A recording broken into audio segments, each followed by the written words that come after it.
Hey guys, normally I'm a wine guy, but now's the time to get creative at home. Here's some simple cocktails that you can make too.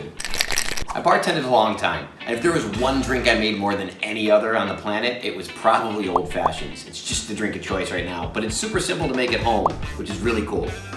So what we're gonna start off with is a couple dashes of angostura bitters, 2 to 3 solid dashes. Now this is a simple syrup made from sugar in the raw, the brown sugar, but you could also start with one of those sugar in the raw cubes, give it a muddle with the bitters, and make kind of a paste. I like the way the syrup integrates into the cocktail, so I'm gonna use the syrup, and I'm gonna use about 1/4 ounce of it. And I'm gonna use about 2 ounces of our bourbon. Perfect, that's it, 3 ingredients, super simple. Now all we're gonna do is stir it to the proper dilution. You wanna stir for a while, maybe start at like 30 rotations, try it.